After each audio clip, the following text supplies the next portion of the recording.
Algarismo Romano 6, a prática da justiça. Se você lembra que nós dividimos Romanos em várias partes, teve a saudação, os primeiros 16 versículos, introdução.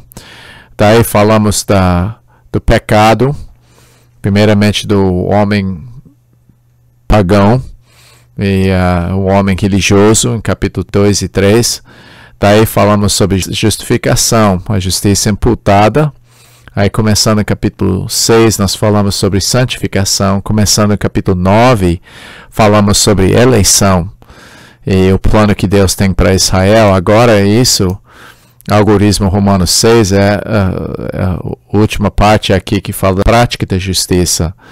E isso vai de Romanos 12, 1 até 15, 13. E na última parte ele faz uma saudação de alguns amigos dele, terminando o livro. Então, a primeira parte, ponto A, é uma exortação à adoração. Então, isso é que dividimos em semente 57, Romanos 12, 1 e 2. Quando oferecemos nossas vidas a Deus em adoração, somos transformados. Quando oferecemos nossas vidas a Deus em adoração, somos transformados. Então vamos orar. Deus, nosso desejo é de ser conformado à Tua imagem. Nós sabemos que por meio de adoração é que o Senhor transforma nossas vidas à Tua imagem. Deus, nós queremos oferecer nossas vidas a Ti como sacrifício vivo nesse momento, paralelo ao que foi falado em Romanos 6, de oferecer nossos membros como instrumentos de justiça. Eu peço, Deus, primeiramente que o Senhor começa oferecendo nosso coração a Ti, de que nosso coração seja purificado, sejam voltados, inclinados à Tua direção, e que nosso coração ache satisfação na Tua presença. Peço, Deus, que, Senhor, nós queremos oferecer a Ti, Deus, nossos olhos para ver as pessoas com Teus olhos, com a pureza do Teu olhar, de olhar com misericórdia e compaixão as outras pessoas. Queremos dedicar e consagrar nossos ouvidos a Ti, Deus, que a gente escuta as outras pessoas com Teus ouvidos, com compaixão e misericórdia. Peço que o Senhor transforme nossas mentes, Deus. Nós queremos deixar nossas mentes perante Ti, para a Tua transformação, que te pensas os Teus pensamentos nas coisas, que nossas mãos sejam usadas no serviço Teu para servir outros, e nossos pés para nos levar aos lugares que podemos pregar o Evangelho para os outros. Enfim, Deus, nós, como resposta a tudo que o Senhor tem feito para nós, nós queremos inclinar nossos corações perante Ti e oferecer nossos corpos como sacrifício vivo a Ti. Ensina-nos, Deus, a orar. Ensina-nos, Deus, a adorar o Teu santo nome. Colocamos esse trecho nas Tuas mãos, pedindo especificamente que o Senhor nos dê Tua mente para compreender as verdades nesse trecho. Obrigado, em nome de Jesus. Amém. Semente 57, Romanos 12, 1 a 2. Quando oferecemos nossas vidas a Deus em adoração, estamos transformados. A adoração não se resume a momentos religiosos. Vocês que não sabem, esse termo é que vem de uma mentalidade que sua vida é dividido entre esses momentos religiosos e momentos seculares em que você faz normal. Claro que você não vai envergonhar a Deus nesses momentos seculares, mas é diferente do que um momento religioso. Ela começa com nossa habilidade de contemplar as grandezas e as misericórdias de Deus durante a vida inteira. A adoração é uma visão de vida que nos leva a oferecer nossas vidas a Deus, em resposta de quem Ele é e do que Ele fez por nós. Quando contemplamos a Deus dessa maneira, nossas vidas são transformadas progressivamente à Sua imagem. Com esta ótica, entendemos que a vontade de Deus faz parte das nossas vidas e é perfeita. Esse parágrafo está falando que a adoração não é simplesmente uma atividade que a gente pratica na igreja, nos certos momentos religiosos, mas realmente uma habilidade de contemplar a grandeza de Deus em tudo que a gente faz durante o dia.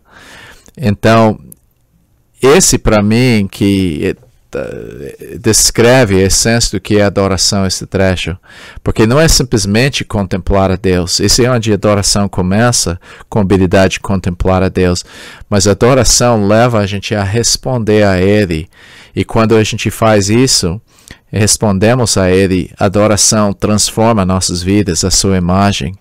Então esse trecho nós vamos examinar devagarzinho para ver como é que Deus usa essa adoração para transformar a nossa vida. Nós vamos aprender o que é adoração, porque é isso que a essência desse trecho está descrevendo. Então, os exercícios e perguntas, leia 2 Coríntios 3, 13 a 18. Como a adoração do Antigo Testamento é diferente daquele que praticamos agora? Como a adoração transforma nossas vidas? Ofereça sua vida a Deus agora, desejando que isso seja um estilo de vida daqui para frente. Compartilhe esse trecho com uma outra pessoa. Então, para mim, essa é uma coisa muito importante. Você não somente estudar esse trecho, mas você oferece sua vida a Deus dessa maneira. E segunda coisa que você pega e que você aprende e compartilha com outra pessoa, porque Deus ensina você através de ensinar outras pessoas. E Ele ensina você para que você ensine outras pessoas. Número 6. Da próxima vez que andar de ônibus, passe um tempo adorando com sua mente fixada na sua glória. Eu gosto muito dos tempos no ônibus, eu gosto de ficar olhando pela janela e contemplando a Deus, adorando Ele. Fale com seu parceiro sobre uma vida de adoração, descreve isso um pelo outro. Página 69, ainda número 1, apresentação do corpo, há uma exortação. Primeira coisa que ele fala aqui, rogo-vos, pois, irmãos, pelas misericórdias de Deus. Agora, esse rogo-vos, nota, ele não usou o mandamento aqui. Engraçado, ele poderia ter falado essa maneira. Oferece seu corpo, um sacrifício vivo. Mas ele usou um tempo presente e está falando, eu estou animando. Ele usou a palavra parakaleo. É uma exortação, uma animação. Ele falou, eu estou nesse momento exortando, encorajando, animando você a responder. O que ele está mandando a gente fazer? Rogo-vos, pois, irmãos, pelas misericórdias de Deus. Eu não comentei na apostila uma palavra muito importante aqui. A palavra pois. Rogo-vos, pois. A palavra pois é uma palavra que, lógica, é uma palavra, é uma conclusão. Quer dizer, depois de estudar os primeiros 11 capítulos, você deve refletir sobre esses 11 capítulos e responder da maneira que Paulo está falando. Então, ele está falando na luz dos primeiros 11 capítulos. Eu estou animando você a fazer o seguinte. Então, onde é que a adoração começa? Com contemplar as misericórdias de Deus. Ele falou, e está aqui, as misericórdias de Deus são a motivação. Rogo-vos, pois, irmãos, pelas misericórdias de Deus. Ele usou uma preposição dia aqui, que pode ser traduzido, eu exorto vocês por causa das misericórdias de Deus.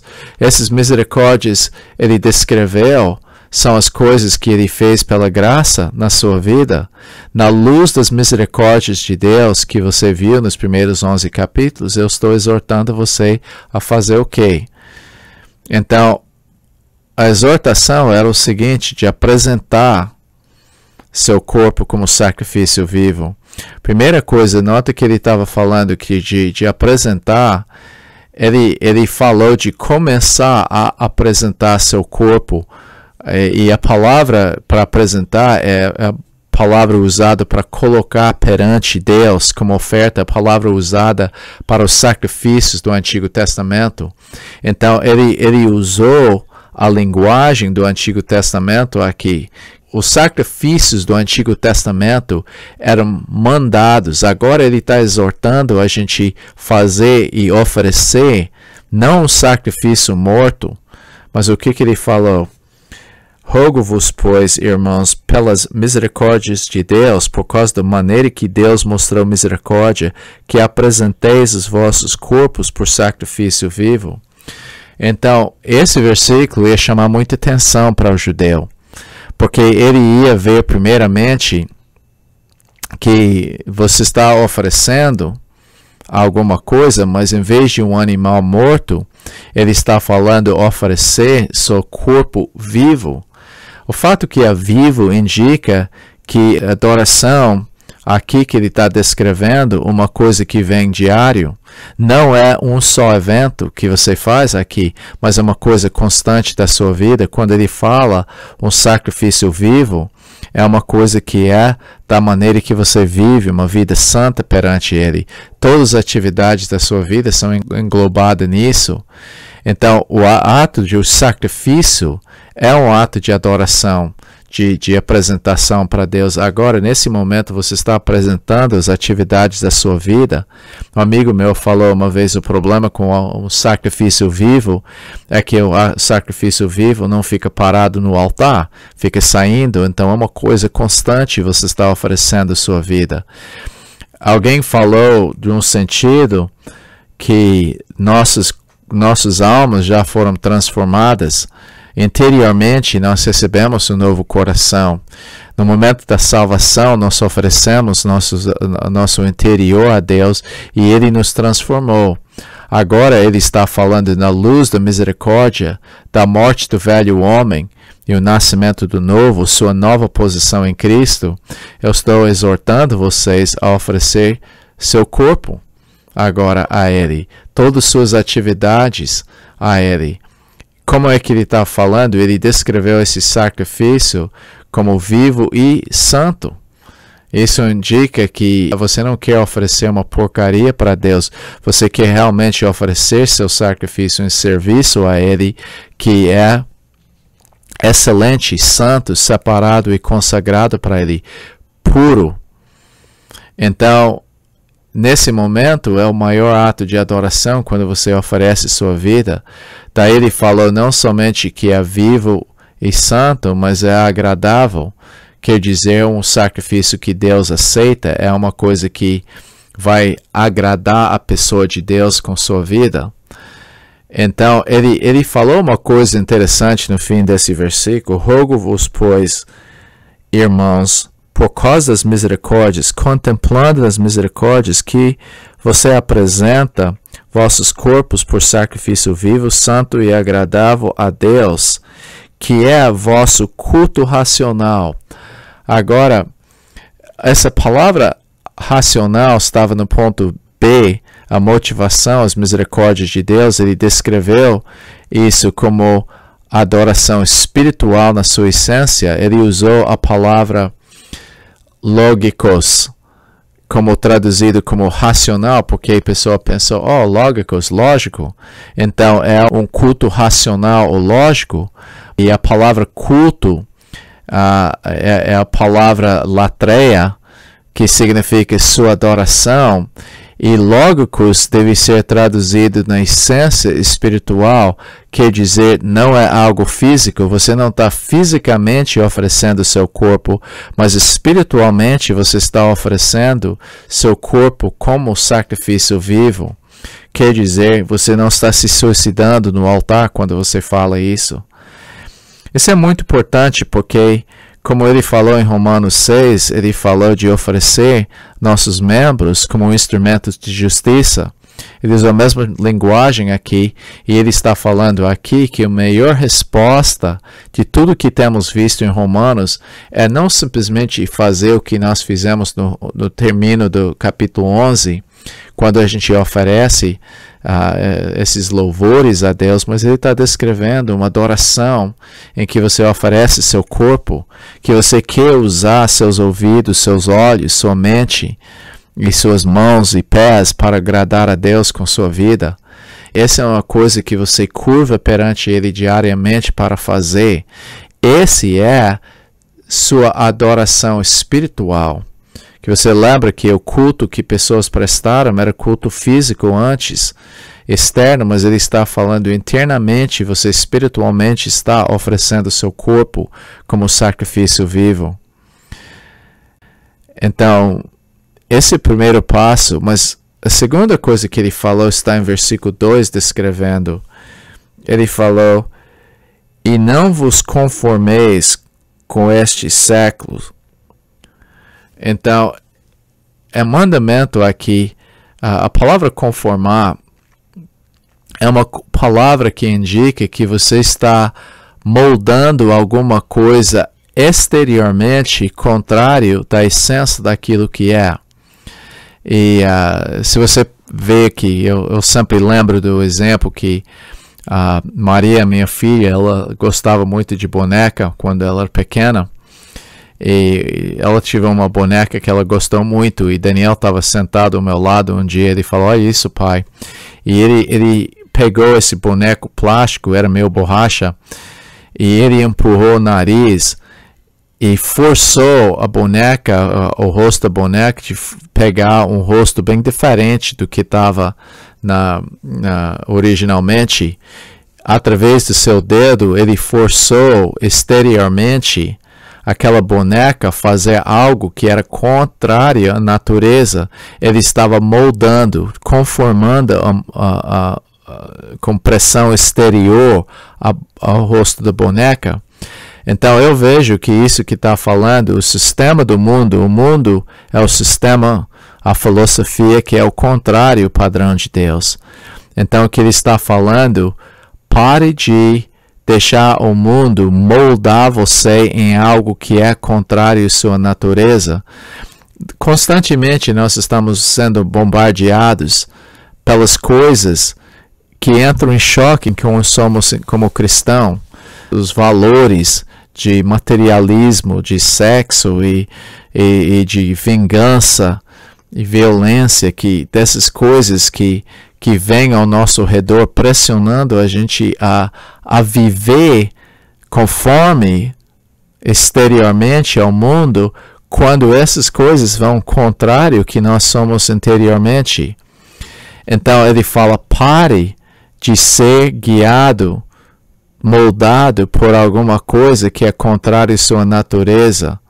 Mas, em contraste, ele falou, transformai-vos pela renovação da vossa mente.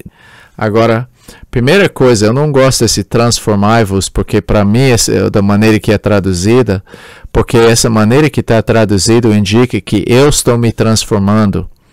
A palavra grega é metamorfo, e isso indica, e ele usou tempo presente imperativo, mas ele usou voz passiva também. Em outras palavras, é que Deus que está fazendo a transformação, mas ele mesmo mandou. Eu sempre acho fascinante esses passivos, um imperativo passivo, porque isso indica que ele está mandando a gente ser transformado, mas ele está implicando que Deus é que faz. Eu entendo isso na maneira de a gente permite que Deus faz essa obra na nossa vida. É Ele que está nos transformando. Então, mas a gente tem uma participação no sentido que nós permite que Deus trabalhe na nossa vida. Como eu falei a palavra metamorfo, você sabe que quando a gente fala do lagarta transformando em borboleta, nós estamos falando de uma transformação metamorfo. Eu lembro quando eu estudei entomologia, meu professor comentou que Quando a lagarta é transformada em uma borboleta, isso não é uma transformação apenas de forma, mas é uma transformação de essência. Como eu falo isso, que é o propósito? Ele falou para a gente que a lagarta tem um propósito, comer. Então, a anatomia, a forma da lagarta é simplesmente feito tudo para comer. As membranas estão para expandir, para engordar. A boca, as mandíbulas estão feitas muito forte para comer folha. Por isso eles podem comer muita coisa na sua horta rapidamente. Então, basicamente, uma lagarta é uma máquina de comer. Mas quando passa a transformação, não simplesmente está transformando a forma, mas está transformando o seu propósito. O propósito de uma borboleta é reprodução. Então você pode ver a beleza das asas, a beleza da anatomia da borboleta é feito totalmente para reproduzir de fato. A borboleta só tem um tipo canudo, que pode chupar néctar do flor, não é feito para comer, mas para reproduzir. Agora, o ponto é, com uma mudança de propósito, a forma exterior tinha que mudar. Então, a mesma coisa com a gente quando nós estamos sendo transformados pelo Senhor. É que Ele que faz a transformação, mas Ele transforma o propósito da nossa vida. Em vez do egoísmo de comer, de nos alimentar, nosso propósito agora é de reprodução. Isso implica numa transformação. Se o propósito é mudado, então o exterior vai ser mudado também.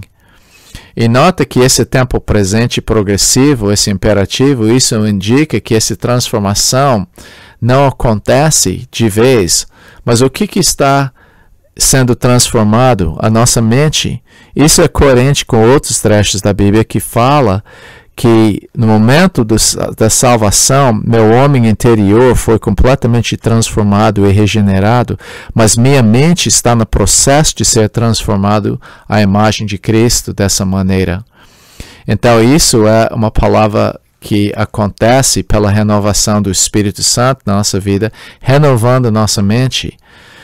Eu queria mencionar que essa palavra metamorfo é usada em 2 Coríntios 3:18, quando ele descreve o fato também da gente ser transformado de glória em glória à sua própria imagem, que é isso que Deus está fazendo. Então, a implicação, versículo 2, não é divorciado do versículo 1. Quando ele fala de apresentar seu corpo, junto com esse ato de adoração, sua mente está sendo transformada. Então, eu vejo que claramente que Paulo está falando que verdadeira adoração é uma coisa que transforma nossas vidas à imagem de Cristo. Então há uma renovação, uma mudança interior. Então o que é o resultado disso? Então eu coloquei aqui na sua apostila, exortação negativa é pare de ser moldado para algo contrário à sua natureza. Você foi transformado interiormente e agora pecado e as coisas do mundo são contrário. A exortação positiva, esteja sendo transformado, metamorfo, uma mudança interior. E nota a voz passiva, então Deus é que vai fazer isso nas nossas vidas. Agora, o que vai acontecer? Ele terminou esse versículo com a prática. Ele fala, para que esse é o resultado, experimenteis qual seja a boa, agradável e perfeita vontade de Deus. Agora, o mundo vai te falar que a vontade de Deus é chato. Satanás falou para Eva, é verdade que Deus te falou? Então, o pecado leva a gente a pensar que isso não é uma coisa benéfica para a gente. Não é uma coisa agradável. E não é perfeita. O plano de Deus não presta. Mas o que ele falou? O resultado é para que você comprovar, experimentar e comprovar através de experiência que a vontade de Deus é boa, isso indica benéfica. O mundo fala que não vai te beneficiar. Agradável, essa mesma palavra que é usada em versículo 1, que seu sacrifício vivo é agradável a Deus. Mas esse versículo é agradável para Deus, não fala só para Deus, mas vai ser agradável para nós. Em realidade, o prazer de servir a Deus é maior do que qualquer coisa que o mundo oferece. E é perfeita, é completa, é plena. Então a gente experimenta que realmente não falta nada quando a gente está andando na vontade de Deus. Sabe que eu vejo? Eu estava pensando outro dia que estava falando com algumas pessoas que eram de uma igreja que disciplinava severamente as pessoas. E o que eu entendi, o que está na cabeça dessas pessoas é que, olha, o mundo é onde o prazer está. Se você quer ser realizada, boa, o que é agradável é o mundo. E essas pessoas têm essa noção errada e que eles estão pensando, eu quero ir para o céu, então eu vou me negar todos os prazeres do mundo, eu vou negar de mim todas essas coisas que são boas e agradáveis, e eu vou seguir a vontade de Deus, que é chata, sacrificial e horrível, mas eu vou aguentar porque eu quero ir para o céu. Em realidade, ele está falando o contrário aqui. Ele está falando que a verdadeira felicidade e realização está na vontade de Deus. Agora, eu estou falando que seguindo a vontade de Deus é sempre coisas vão ser fáceis? Não. Eu estava lendo hoje de manhã sobre um dos primeiros membros da Igreja Evangélica dos Irmãos, na Alemanha, que ele foi torturado pela sua fé. Torturado mesmo. Então isso acontece. Mas sabe o que é? Quando você está na vontade de Deus, mesmo passando essas dificuldades, perseguições e sofrimento, você vai descobrir que a vontade de Deus é boa, agradável e perfeita. A adoração é central de tudo. Quando uma pessoa se converte, uma pessoa é justificada, como nós falamos nesse trecho, a pessoa é transformada num adorador. Santificação que descrevemos, a santificação é o resultado de uma vida de adoração. O que leva a gente a ser como Cristo é uma vida de adoração. O mais que contemplamos a pessoa de Deus, o mais que estamos transformados à imagem dele. Então, eu gostaria de você ver que essa intimidade com Deus, a porta foi aberta para adoração no momento que nós fomos justificados. Quando nós fomos justificados, isso indica que nossas vidas foram aprovadas por Deus, não por causa do nosso merecimento, mas porque Ele quis. A resposta da gente é de maravilhar e adorá-lo. E isso, quando a gente fica maravilhando e contemplando a pessoa de Deus, isso nos leva a oferecer nossas vidas a Ele. Quando oferecemos nossas vidas, aí Ele vai transformando nossas mentes progressivamente para a gente fazer Sua vontade. Eu gostaria de exortar vocês a lerem esse versículo cada dia. É um versículo que eu leio quase cada dia. E eu faço isso, eu agradeço Ele pelas misericórdias e ofereço meu corpo a Ele, eu ofereço meu coração a Ele dessa maneira, desejando a ser transformado pela renovação da minha mente. Isso não, como eu falei, não é uma boa tradução falar transformai-vos. É Deus que faz essa transformação. Ele faz essa transformação por meio de adoração. Então, o que estamos fazendo quando estamos procurando pessoas e essas pessoas religiosas, essas pessoas pagãs nos primeiros capítulos, a gente está procurando os eleitos, os adoradores em potencial. Nós estamos levando eles a ser justificados para que se tornem adoradores do Deus vivo. Nós queremos ver essas pessoas viver vidas transformadas por meio de adoração. Agora, nós vamos falar daqui no próximo semente sobre liderança e os dons na igreja, servir a igreja. A igreja e serviço na igreja, o ministério, em outras palavras, tem que ser o resultado de adoração, porque não há como a gente edificar a igreja em nossa própria força.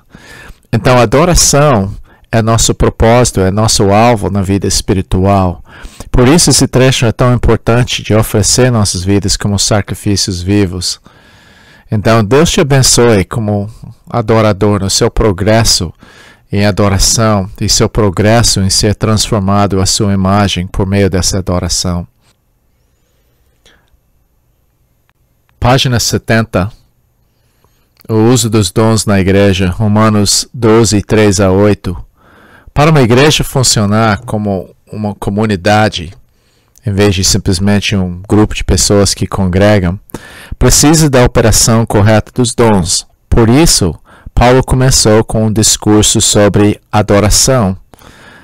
Quer dizer, sem uma vida de adoração, você não vai atuar corretamente com o uso dos dons. Então, eu creio que Romanos 2, 1 e 2 faz uma transição perfeita entre a teologia e a prática. Para mim, o elo entre teologia e a prática da vida cristã é adoração. Você pega as coisas que você aprende da teologia, você aprende da doutrina, você adora Deus por causa daquelas coisas, daí aquela coisa que você aprendeu na teologia é transformada na prática da sua vida. Então, eu coloquei aqui porque a palavra porquê aponta para uma mudança de dedicação espiritual para serviço espiritual. Romanos 12, 1 e 2 é dedicação espiritual. Agora nós vamos falar sobre serviço espiritual. Número 1, humildade no uso dos dons. Romanos 2, 12 e 3. Semente 58. Essa humildade no uso dos dons. Só versículo 3. A adoração nos leva a usar nossos dons humildemente para a edificação do corpo. A adoração nos leva a usar nossos dons humildemente para a edificação do corpo. Vamos orar. Deus, eu agradeço ao Senhor muito pelo fato que o Senhor abriu o caminho para a gente adorar o Senhor. E Deus, nós queremos não somente oferecer nossos corpos ao serviço do Senhor, em termos de adoração, nós queremos oferecer nossas vidas e nossos corpos ao serviço das outras pessoas. Nós queremos nos dedicar, perdendo nosso individualismo no corpo de Cristo, porque sabemos que é tua noiva. Eu peço, Deus, que o Senhor nos ensina de como fazer isso, porque a base é a humildade, eu sei disso. E nós não podemos nos humilhar, mas é o Senhor que cria essa humildade nas nossas vidas. Eu peço que o Senhor nos ensina a adorar, cria humildade em nós e nos dê a disciplina para servir e edificar o corpo de Cristo. Colocamos isso perante o Senhor em nome de Jesus. Amém. Então, página 70. Semente 58, Romanos 12, 3 a 8. A adoração nos leva a usar nossos dons humildemente para a edificação do corpo. Na Bíblia, a adoração sempre vem antes do serviço. Quando estamos adorando a Deus, primeiramente, nosso serviço é feito com a motivação correta. A adoração produz humildade. Humildade produz serviço por meio dos nossos dons espirituais. Quando somos humildes, subordinamos nosso individualismo ao bem do corpo de Cristo e usamos nossos dons em amor para edificá-lo. Então, adoração é a base do nosso serviço. E nosso serviço é a mesma palavra para ministério. Então, quando estamos adorando a Deus, isso produz em nós humildade. Humildade é necessário para a adoração, necessário para a salvação. E essa humildade nos leva a querer usar nossos dons em serviço das outras pessoas. Então isso é muito importante, porque eu vejo que o corpo de Cristo requer que nós perdemos nosso individualismo e focalizamos no corpo, na igreja. Exercícios e perguntas. Leia Efésios 4, 11 e 14 e 1 Coríntios 12, 12 a 31. Esses dois trechos falam dos dons em diferentes contextos. Qual o propósito dos dons espirituais? Por que Deus deu uma variedade de dons para diversas pessoas? Por que Paulo usa a metáfora do corpo? O que significa isso? Número 2. Pergunte ao seu parceiro qual é seu dom ou dons. E a razão para essa pergunta é que é mais fácil, às vezes, para outras pessoas perceber quais são seus dons em vez de você mesmo. Orem um pelo outro quanto ao uso dos seus dons para a sua glória. Eu vi um pastor falar uma coisa muito interessante. Ele falou que ele ensinou muito sobre os dons para tentar ajudar as pessoas a descobrir seus dons e ninguém fez nada. Daí ele reconheceu que a Bíblia nunca manda a gente tentar descobrir quais são nossos dons. Ele simplesmente fala, serve ao Senhor. Então, eu creio que quando você volta a sua vida à adoração e serviço ao Senhor, vai se tornar óbvio qual é seu dom e você vai começar a exercer isso. Muita gente fica inativo porque as pessoas pensam, olha, eu não posso agir até eu descobrir qual é meu dom. E eles não começam a agir e eles nunca vão descobrir qual é o dom. Então, em vez de preocupar qual é meu dom espiritual, a pessoa deve começar a simplesmente falar, olha, eu amo o corpo de Cristo, quero servir o corpo de Cristo. E começa a servir. Agora, na página 70, tem essa parte da exposição desse trecho, é de fato versículo 3. Eu vou ler versículo 3 e definir aqui as coisas, porque essa é a transição, resultado de adoração. Pela graça que me foi dada, digo a cada um dentre vós que não pense de si mesmo além do que convém. Antes pense com moderação, segundo a medida da fé que Deus repartiu a cada um. Agora, esse não é tão fácil. Primeira coisa que eu queria mencionar é graça. Paulo falou, por causa da graça que foi me dado. Agora, Paulo está usando sua autoridade apostólica, essencialmente. Mas ele está deixando claro que os dons que ele tem são o resultado da graça. Então, eu coloquei aqui graça onde não há merecimento, não há orgulho. Então, Paulo estava humildemente fazendo essa exortação por causa da graça que foi dada a ele. Não que ele é melhor do que eles, mas ele reconheceu isso. Nota que ele falou, digo a cada um dentre vós. Então, esse é muito enfático. Ele falou, rogo-vos, né? Romanos 12, 1. Ele não falou, rogo cada um de vós. Por que ele falou aqui isso? A razão é porque ele está enfatizando o fato que cada pessoa tem o dom e cada pessoa tem que responder dessa maneira. E ele falou, rogo-vos de cada pessoa que entre vós. Que deve pensar? Ele falou, isso é uma necessidade universal. Ele falou que cada um entre vós que não pense de si mesmo além do que convém. Então, a palavra que ele usou aqui, ele usou uma palavra diferente no original. Essa palavra é de pensar alto, se exaltar, dar-nos uma importância além do que devemos. Então, esse é o único lugar que esse trecho indica, mas é ele está usando uma brincadeira com palavras aqui. A palavra é hiperfreneo, ou de pensar mais alto do que você deve. ele está falando que nós não devemos exaltar e dar uma importância e centralizar. A razão que às vezes a gente fica irritado ou impaciente, deprimido, qualquer outra coisa, a razão é porque nós estamos dando importância desnecessária para nós.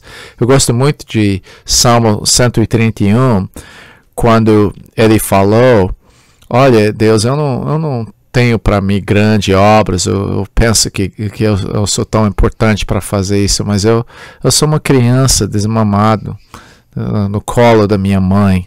Ele fala, assim é minha alma perante ti, Senhor. Então a razão que ele podia descansar, porque ele não estava orgulhoso na sua vida, mas ele falou aqui, eu não gosto da maneira que é traduzido, mas pense com moderação.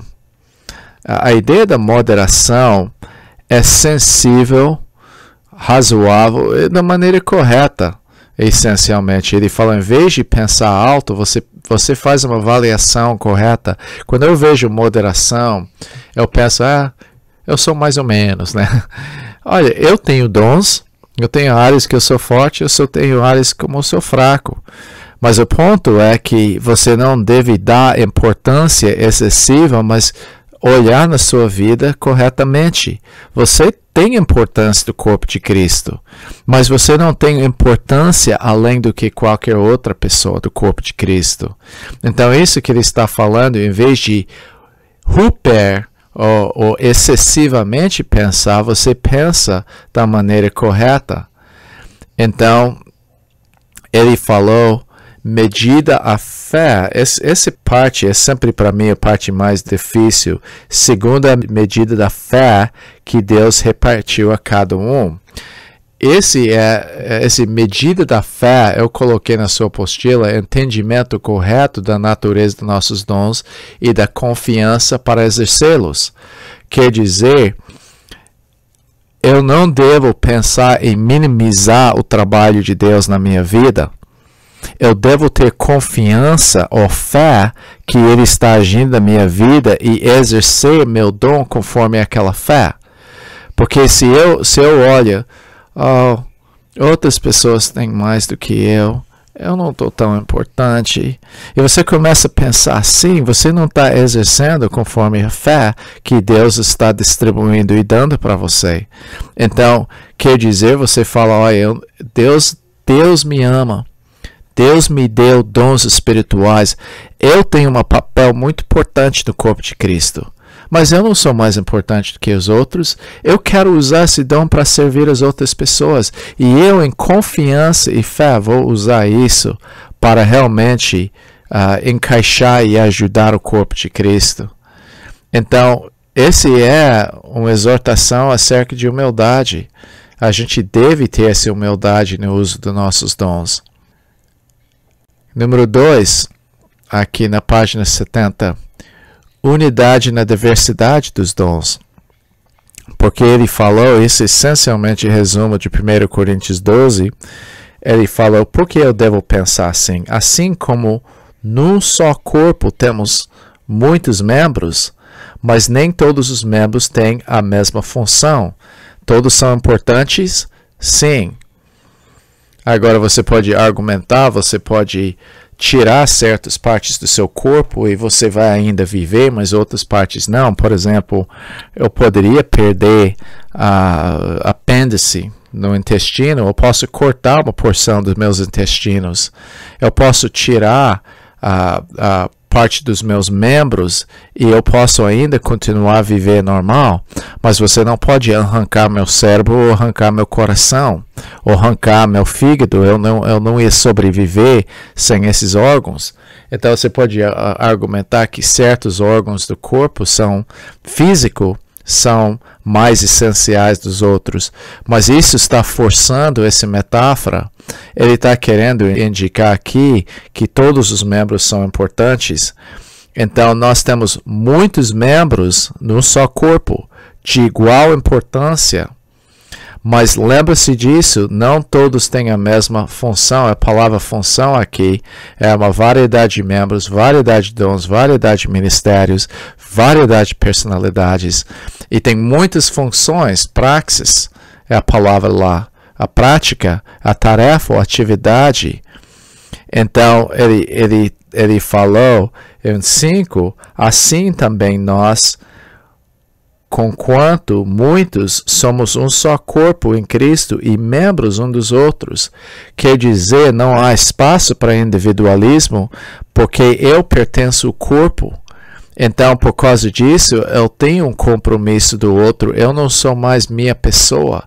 Então, individualmente, nós pertencemos uns aos outros nesse sentido. Nós somos um só corpo, então nós temos uma obrigação, se eu posso falar isso, um com o outro. Então, nós individualmente temos uma importância dentro desse corpo. Então, eu dei o título dessa parte aqui, de Romanos 12, 4 e 5, unidade na diversidade dos dons. O problema em 1 Coríntios, alguns estavam dando excessiva importância deles mesmos e falando que eles estavam se achando melhor do que os outros, e alguns estavam se inferiorizando. Nenhum dos dois é correto biblicamente, por isso ele usou a palavra moderação. Ele falou que nós devemos pensar com sofroneus, com sabedoria na nossa maneira de pensar. Agora, ele deu o série de dons e ele sempre enfatizou fé aqui. A fé é a confiança não nas suas habilidades, mas a fé em Deus. Então, ele está falando que a gente deve exercer essas coisas, não confiando nas nossas capacidades, mas Deus, e confiando que Deus está agindo nas nossas vidas. O exercício dos dons.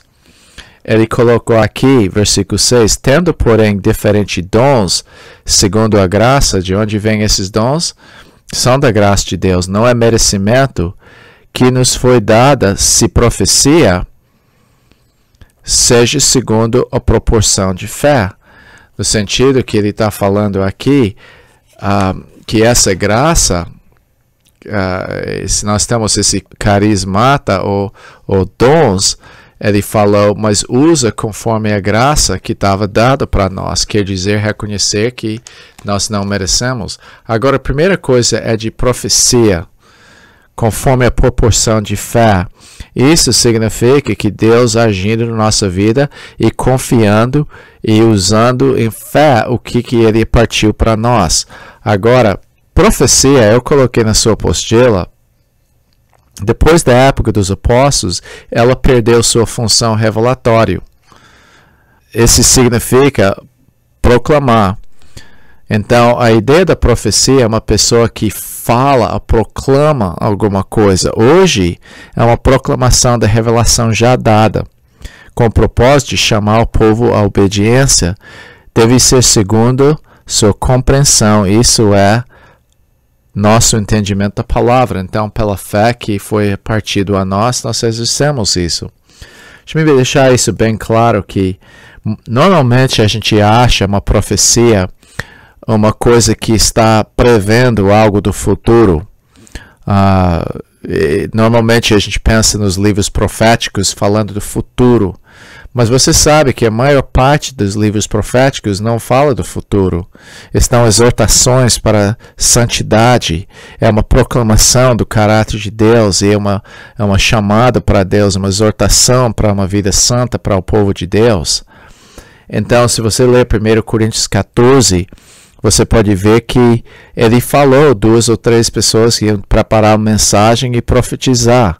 Se vem uma nova revelação, que aparentemente as pessoas estavam já pregando sobre revelações já dadas, talvez expondo um trecho da Bíblia ou expondo uma coisa da carta de Paulo, de repente veio uma coisa nova. Daí aquele que estava profetizando ou pregando deveria sentar.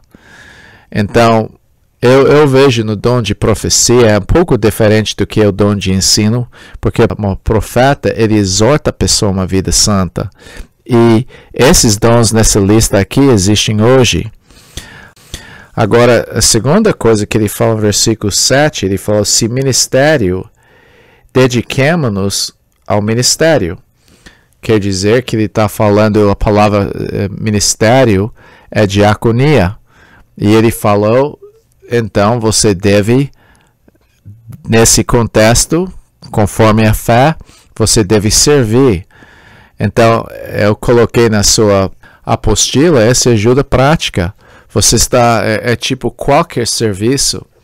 Você pode falar, mas qualquer pessoa, qual é o dom nisso? Porque tem pessoas do mundo que servem assim. É diferente. Eu sei que tem uma amiga minha que eu nunca vi uma mulher que teve tanto coração de servir outras pessoas da maneira que essa mulher serve outras pessoas. Eu lembro que eu joguei basquete com o marido dela e nós homens estávamos chegando lá tudo suado e ela falou, oh Bruce, me dá sua camisa.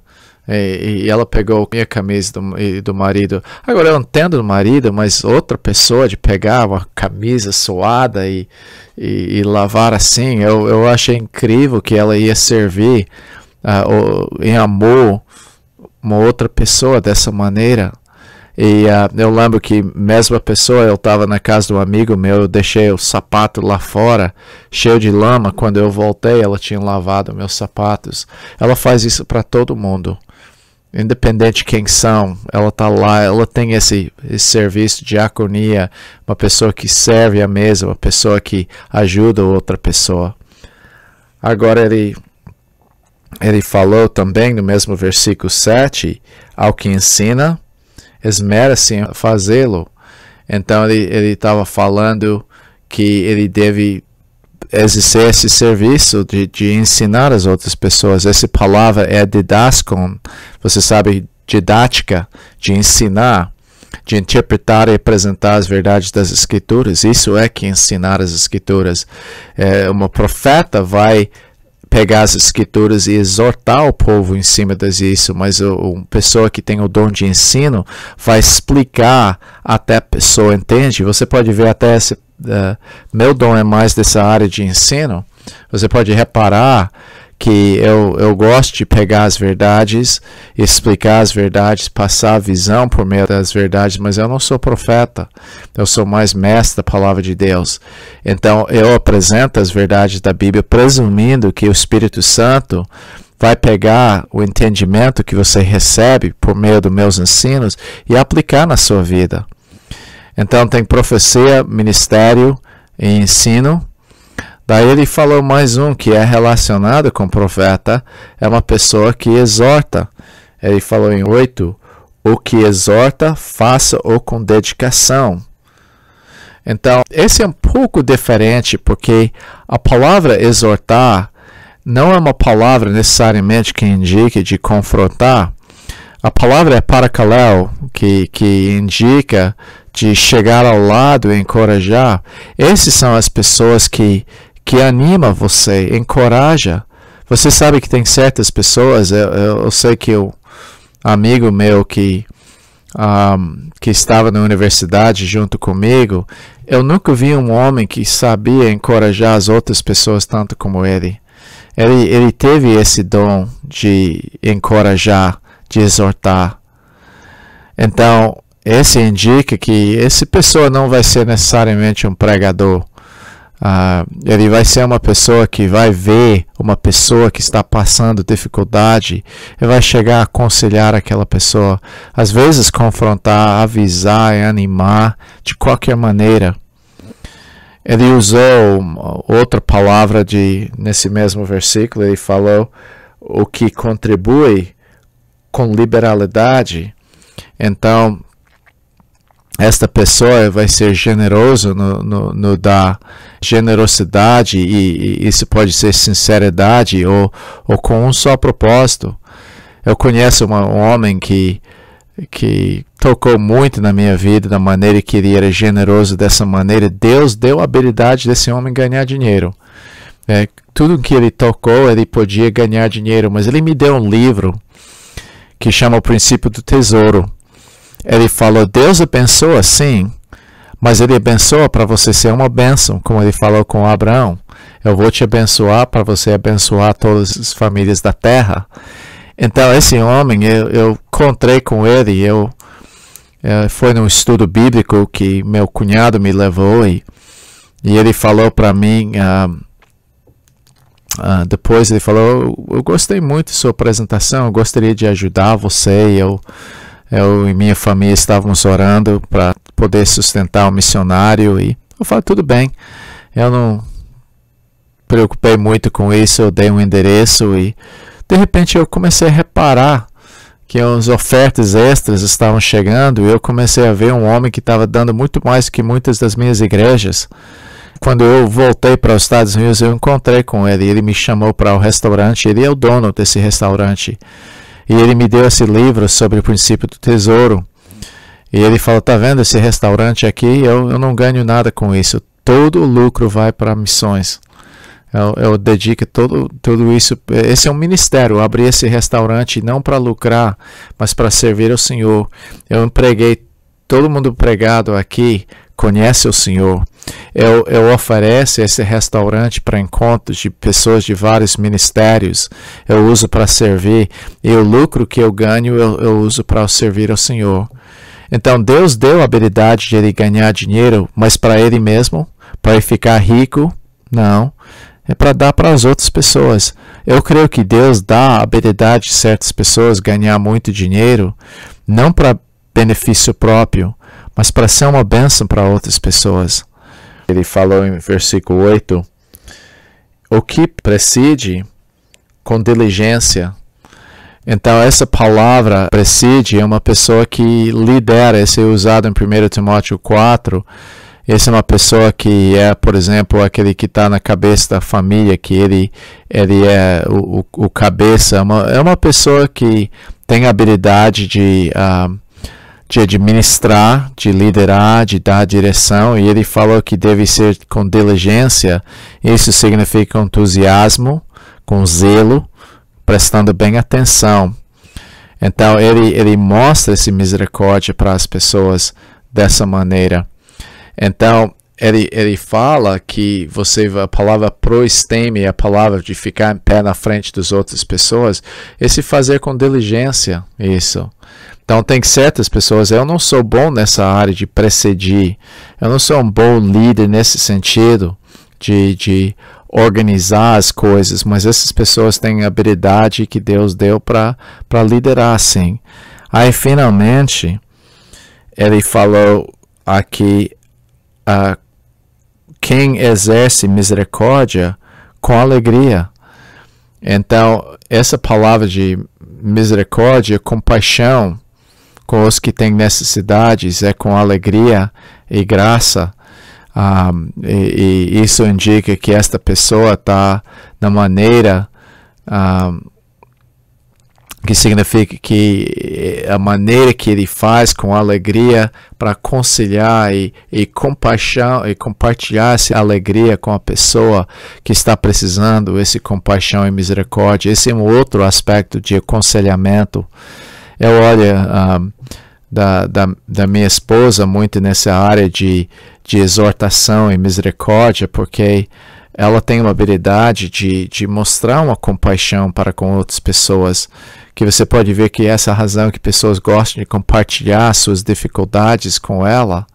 E também o aspecto de exortar, ela tem a habilidade de confortar a pessoa e falar e saber as palavras certas para falar.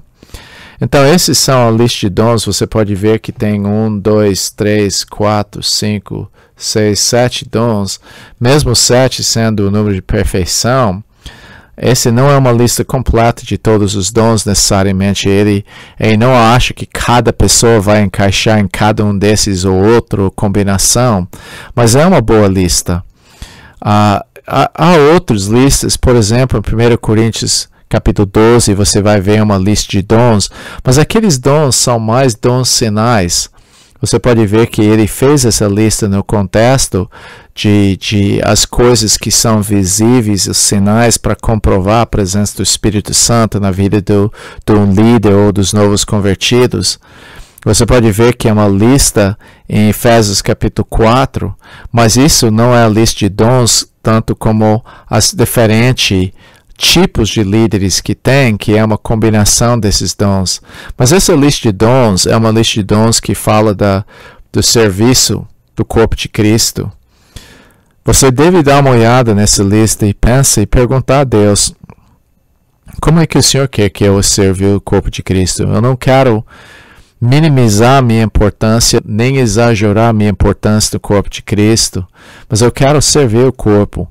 Eu quero fazer conforme a fé que o Senhor reparte para mim, em fé, em confiança de que o Senhor está trabalhando. Eu quero servir o corpo de Cristo. Uma pessoa falou sobre uma mangueira. Ele estava comentando que a mangueira dá fruto não para o benefício próprio, mas para o benefício das pessoas ao redor. E essa é a mesma coisa com os dons espirituais. Deus não me deu meus talentos, minhas habilidades, meus dons para meu próprio benefício, mas Ele me deu esses dons e habilidades para servir o corpo de Cristo. Eu gostaria que você, como fruto da sua adoração, como esse trecho começou em Romanos 12, 1-2, pegar uma atitude de humildade, descobrir seu dom e servir o corpo de Cristo. Então, que Deus te abençoe muito na sua busca de ser uma pessoa que vai ser uma bênção para o corpo de Cristo. Que você expressa sua adoração por meio de a maneira que você serve o corpo de Cristo usando seus dons espirituais. Amém. Página 71, ponto C. Comportamento cristão na sociedade. Essa última parte do capítulo está falando como uma vida de adoração afeta nossos relacionamentos. Então, somente 59, Romanos 12, 9-21 fala: a adoração influencia como tratamos os outros. A adoração influencia como tratamos os outros. Vamos orar. Deus, eu sou muito grato pelo fato que o Senhor transformou minha vida e a vida dos ouvintes. Eu peço, Deus, que o Senhor nos ensina a adorar o Senhor mais e mais cada vez, que nossas mentes sejam renovadas em vez de influenciadas pelo mundo ao nosso redor. Eu peço, Deus, que o Senhor deixe essa adoração transbordar na maneira que tratamos os outros, que nossas vidas refletem uma vida de adoração verdadeiramente. Abençoe esse estudo agora, que o Senhor use grandemente em cada pessoa que está ouvindo, que seja uma exortação para cada um de nós, em nome de Jesus. Amém. Então, semente 59, Romanos 12, 9-21, a adoração influencia como tratamos os outros. Você lembra que a gente falou sobre adoração no começo do capítulo, oferecendo o nosso corpo como sacrifício vivo, como isso produz humildade na nossa vida, como a humildade produz serviço ao corpo de Cristo no uso dos dons. E agora ele vai falar dos relacionamentos em geral, de como na prática uma série de exortações acerca do nosso relacionamento com outros, para que a gente reflete nossa vida de adoração através disso. Então, a adoração não está separada do nosso serviço, nem do nosso tratamento dos outros. Ela produz a atitude que é necessária para responder corretamente aos outros. Quando estamos adorando a Deus, olhamos os outros pela ótica de Deus, incluindo nossos inimigos. Eu tenho visto isso na minha vida, que quando uma pessoa está me opondo, ou estou tendo dificuldades com uma pessoa, uma vida de adoração, quando eu começo a orar por aquela pessoa, eu começo a ver aquela pessoa pela ótica de Deus. Então isso é muito importante. Então estamos falando aqui sobre como essa vida de adoração nos coloca na posição de Deus, no sentido, colocamos ao lado dele e permite que a gente poder ver as pessoas com a ótica de Deus. Quando eu falo posição de Deus, quer dizer sentado nos lugares celestiais junto com ele, para poder contemplar o mundo, nossas circunstâncias pela sua ótica. Exercícios e perguntas. Quais dessas desses mandamentos são mais difíceis para obedecer? Dá uma lida desse trecho. Se há um relacionamento que precisa ser consertado, comece a agir hoje. Compartilha suas respostas com seu parceiro e ajuda mutuamente a obedecer. Então, esse é um mandamento para a gente pensar aqui. Então, vamos começar com o versículo 9. E nós colocamos a categoria aqui na página 71, número 1, responsabilidades pessoais. Essa maneira que tratamos essa coisa que afeta nossas atitudes, a nossa vida, em como nós devemos ter essas atitudes em nós. Versículo 9, o amor seja sem hipocrisia, detestai o mal, apegando-vos ao bem. Então, o amor que ele usou aqui é o amor ágape, o amor sacrificial. Ele falou sem hipocrisia, sem egoísmo, mas é uma coisa sincera. Quer dizer, uma pureza desse amor, quando ele fala que devemos amar puramente. Nota essa mesma palavra de 1 Coríntios 13, e ele colocou amor em geral, que amor sacrificial não deve ter motivo ulterior, mas puramente para agradar a Deus. Daí ele falou, segunda coisa aqui, que detestar o mal. Essa palavra significa um ódio, que você ama o que Deus ama e você detesta o que Deus detesta. A ideia dessa palavra é de ficar triste. A tristeza é que realmente você se sente uma tristeza ou revolta contra alguma coisa. Então você vira suas costas naquelas coisas que são más, as coisas que não são conforme as coisas que são conforme o padrão de Deus. Então, terceira coisa que falou, agarrando o bem, no sentido que é apegando-vos ao bem, no sentido a coisas que são conforme o padrão de Deus, as coisas que são por natureza boas coisas, você vai se ligar com aquela coisa, você vai ser dedicado àquelas coisas. É muito fácil ser atraído pelas coisas que não prestam. E ele está falando, vira as costas isso e você vai se dedicar às boas coisas. Então, esses 3 primeiros mandamentos, no versículo 9, são responsabilidades pessoais. Agora, versículos 10 até 13, fala das nossas responsabilidades dentro do corpo de Cristo. Então, deixa eu voltar para esses primeiros 3 aqui. Quando eu escuto essas coisas, eu penso no que Wesley falou. Você me dá 100 homens que ama a Deus e detesta o mal e sabe nada além de Jesus Cristo e Ele crucificado, eu vou mudar o mundo. Isso indica que você começa a ver as coisas e tem a mesma atitude para com as coisas ao seu redor que Deus tem. Você liga a televisão, às vezes a gente está atraído para as coisas que são más. Eu sei que a gente está atraído pela violência, pela imoralidade, pela até as más notícias. Às vezes a gente gosta de ver as coisas que não prestam, mas ele fala a gente deve olhar nessas coisas e se dedicar às coisas que estão certas. Então ele falou de amor deve ser sem hipocrisia. Você deve rejeitar o mal, detestar o mal e apegar o que é bem. Agora, esse segundo ponto aqui, versículos 10 a 13, é a responsabilidade no corpo de Cristo. Quer dizer, como tratamos nossos irmãos.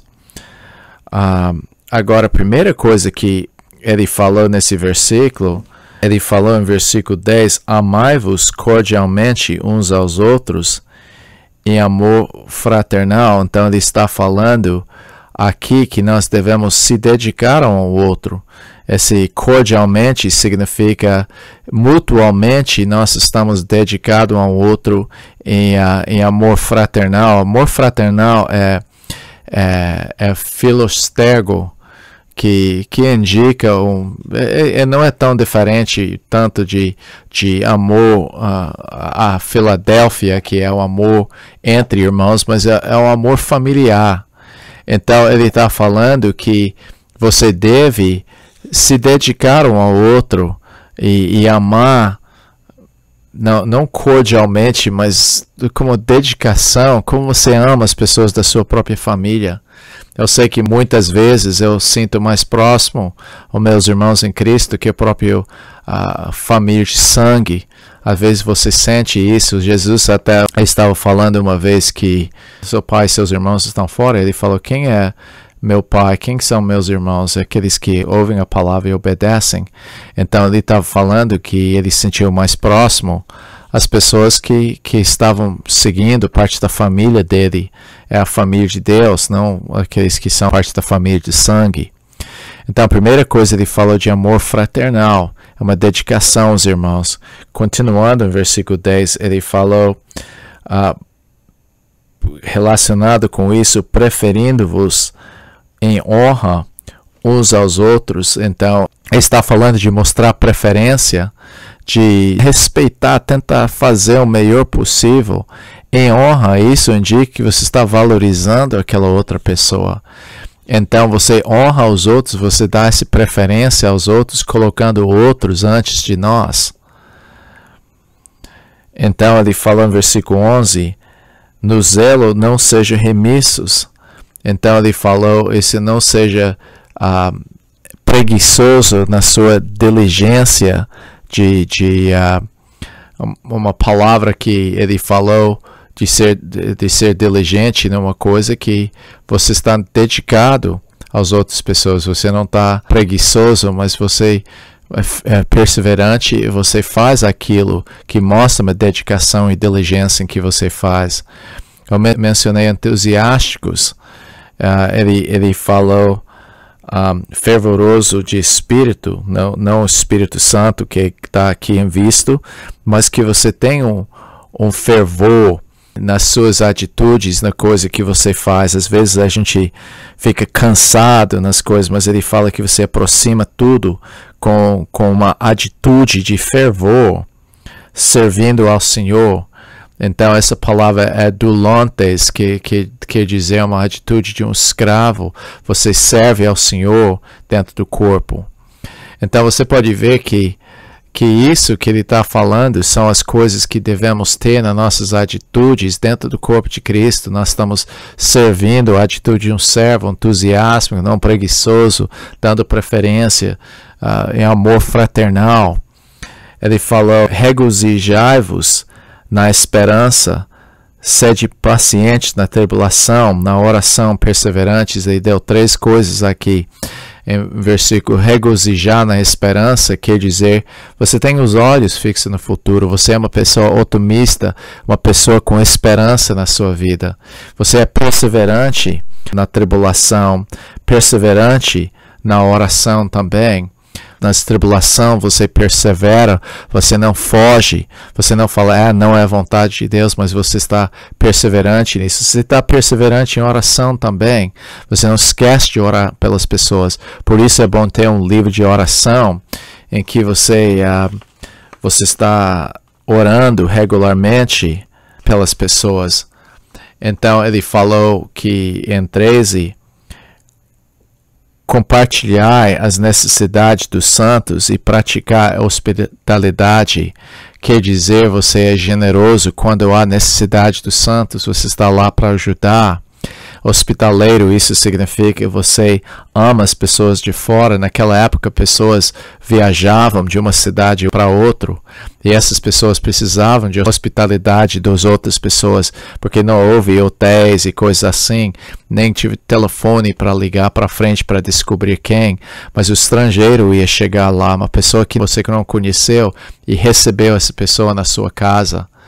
Então, ele está falando essencialmente o amor que existe dentro da igreja, a dedicação que você tem ao outro, a oração que você tem ao outro e a generosidade que você pratica. Você pode dividir isso nessas categorias, mas essas são as atitudes que nós temos no próprio corpo de Cristo. Agora, o terceiro grupo é a responsabilidade a todos. Pessoa que conhece Jesus, pessoa que não conhece a Jesus. Como você trata todo mundo? Você lembra que esse primeiro é que você olha nas atitudes anteriores. Segundo grupo é como você age dentro do corpo de Cristo. O terceiro é a responsabilidade que você tem para com todos. Versículo 14, ele fala: abençoai os que vos perseguem, abençoai e não amaldiçoeis. Então ele está falando que você vai falar bem para aquelas pessoas que estão te criticando, que estão perseguindo e fazendo mal para você. Você continuamente, ele mandou a gente te abençoar ou falar bem dessas pessoas. E ele mandou para a gente parar de amaldiçoar e falar mal daquelas pessoas. Então, as duas coisas, abençoar as pessoas e não faz o mal que os perseguem a gente. Ele falou em versículo 14, eu simplesmente vou falar que a tendência, quando coisas más acontecem, é a gente começa a se sentir vítima. Mas eu tenho visto, quando eu oro pelas pessoas, eu começo a ver pelas pessoas que estão me perseguindo, que estão me criticando, eu começo a olhar pela ótica de Deus a essas pessoas e perceber eles para essa outra ótica. E realmente, o melhor jeito de vencer o mal é como o bem. Então ele falou que você vai falar bem dessas pessoas, você não vai falar mal dessas pessoas quando você encontra. Versículo 15, alegrai-vos com os que se alegram e chorai com os que choram. Então, qualquer tipo de expressão de alegria, se uma pessoa está indo bem, às vezes a tendência do mundo é de ficar com inveja. Você vê uma pessoa que está muito feliz com alguma coisa, regozijando, você quer até secar a bola um pouquinho, né, e tirar um pouco da sua alegria. Mas ele fala, quando alguém está alegre, alguma pessoa recebe uma honra, talvez você ache que é para você receber essa honra. Mas se você alegra com aquela pessoa, está mandando constantemente regozijar, mandamento de novo, com os que estão regozijando, e mandou a gente expressar a tristeza com os que estão tristes. Esse versículo é muito importante no corpo de Cristo, porque nós devemos estar lá para chorar quando a pessoa está passando dificuldade, junto com aquela pessoa. Estamos lá para comemorar quando aquela pessoa está alegre. Essa é a parte do corpo de Cristo, que você tem simpatia para aquelas pessoas que estão assim. Em versículo 16 ele fala, tende o mesmo sentimento uns para com os outros. Então ele está falando que esse mesmo sentimento, a mesma mente. Então nós estamos não pensando independentemente, mas se colocando no pele da outra pessoa. Nós estamos em harmonia com aquelas pessoas porque estamos pensando como eles. Então a gente tenta entrar na mente e ter essa mesma simpatia. Então esses três aqui, regozijar, chorar e harmonia, são coisas semelhantes um ao outro. Quer dizer que você está se identificando com as pessoas nas suas circunstâncias. E isso inclui não somente pessoas da igreja, mas fora. Ele falou também, continuando em versículo 16, ele falou, tendo o mesmo sentimento uns para com os outros, em lugar de seres orgulhosos, condescendei com o que é humilde, não sejais sóbrios os próprios olhos. Quer dizer que em vez de ficar orgulho, associar-se com os humildes, associar com as pessoas mais simples. Eu creio que a tendência do ser humano é de alguma maneira ou outra se achar superior de alguma maneira, e ele está falando que sua preferência talvez seja para as pessoas mais simples. Você deve associar com essas pessoas e não achar que você está em cima da outra pessoa.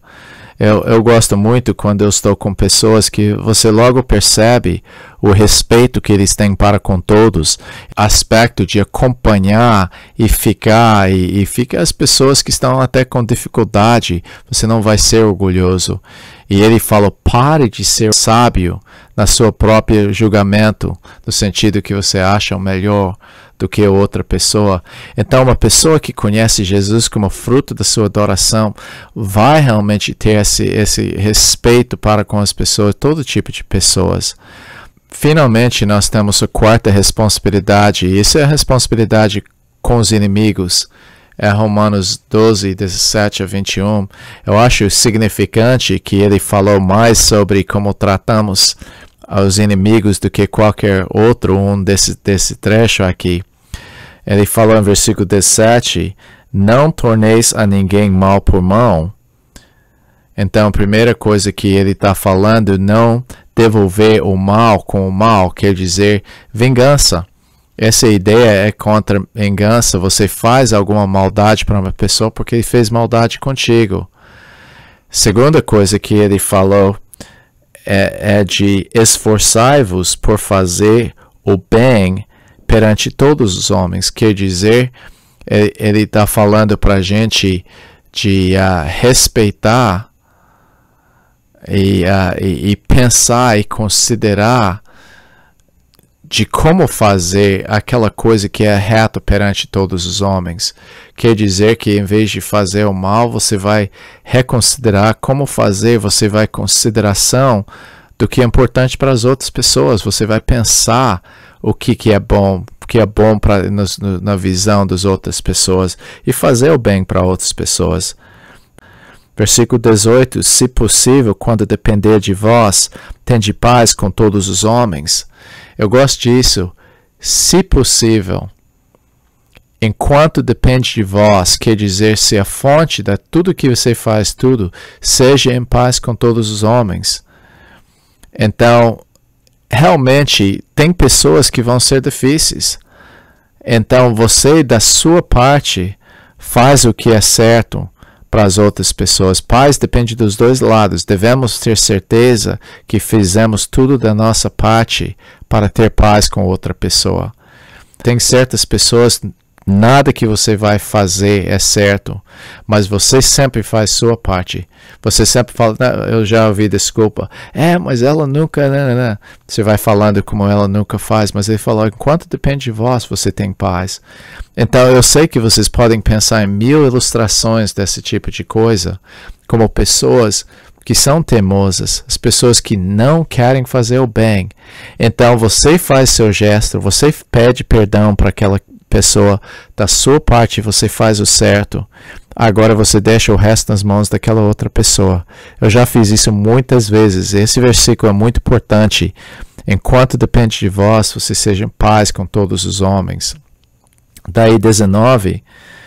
Não vos vingueis a vós mesmos, amados, mas dá lugar à ira, porque está escrito, a mim me pertence a vingança, eu retribuirei, diz o Senhor. Então, esse que ele falou de não vingar a pessoa, deixar a vingança e punição nas mãos de Deus. Eu mencionei que Davi aprendeu isso, eu li outro dia sobre o tempo com Abigail, que Davi queria vingar contra Nabal, o marido dela, e ele ia vingar. Aí Davi foi lá e Abigail falou, não, mas meu marido foi muito ignorante aqui, e se eu soubesse eu teria pago, porque Davi estava esperando um pagamento, então ela ofereceu o pagamento. Logo depois disso, Nabal morreu, e Davi regozijou, que ele falou, Deus me vindicou. Então era muito melhor para esse aspecto de a punição ser administrada por Deus em vez de você. Então Davi nunca tentou vingar as outras pessoas pela sua própria mão depois disso. No caso de Saul, ele poderia ter vingado Saul, porque Saul fez muita coisa contra ele. Mas Davi esperou e deixou a justiça nas mãos do Senhor. Então isso é muito importante para lembrar disso. Paulo aqui está citando Deuteronômio 32, 5. Aí, o que ele falou para fazer? Ele falou, deixa espaço, deixa um lugar para a ira de Deus nessa situação. Então o Senhor prometeu que ia vingar. Versículo 20, ele falou, Pelo contrário, se o teu inimigo tiver fome, dá-lhe de comer. Se tiver sede, dá-lhe de beber. Porque fazendo isso, amontoarás brasas vivas sobre a sua cabeça. Então, ele falou, seu inimigo, uma pessoa que tem hostilidade contra você, está com fome, dá comida. Se está com sede, você dá para beber. Quer dizer, ele vai surpreender com isso. Nesse momento aquela pessoa vai pensar, ele não vai me dar nada, porque ele sabe que se fosse o contrário, ele não ia dar para você. Mas você faz isso, você desarma ele. Ele está falando, esse amontará brasas. Eu já ouvi várias explicações disso. Pode ser que a brasa está a pesar a consciência, mas eu gostei da interpretação do MacArthur. Ele falou que quando a pessoa estava arrependido, ele ia colocar brasas na sua cabeça, numa panela, de mostrar seu arrependimento, que simboliza que realmente a consciência está queimando contra ele. Então, essa maneira que é chamar de arrependimento, então, quer dizer, de qualquer maneira você interpreta esse versículo, você vai estar pesando a consciência do seu inimigo. Você vai vencer o mal como o bem desse jeito, que esse que ele falou, não te deixes vencer do mal, mas vence o mal com o bem. Então, essa palavra que é usada para vencer é nikel. É uma palavra de vencer, de ganhar uma vitória. Então, o mal pode vencer você. Você vai vingar. Mas ele fala, em vez disso, pega aquele mal que a pessoa fez e vence isso com algo que é de natureza boa. Então, você pode ver que tem 4 categorias. Sua responsabilidade pessoal, do seu coração. Você ama que Deus ama, rejeita que Deus rejeita, e você apega aquele que é correto. No corpo de Cristo, você ama, você identifica com as pessoas que estão com dificuldade, você é fervoroso, dedicado e generoso com o corpo de Cristo, com todas as pessoas. Você vai realmente estar lá nos momentos alegres com a pessoa, nos lugares que são difíceis para a pessoa. Você vai procurar ter harmonia, identificar com aquelas pessoas que têm diferente, e você não vai ser orgulhoso, vai se achar melhor com outra pessoa. Com seus inimigos, essencialmente o que ele falou aqui, a pessoa vai fazer mal contra você, mas você vai vencer o mal com o bem. Então isso é muito importante para a gente viver dessa maneira.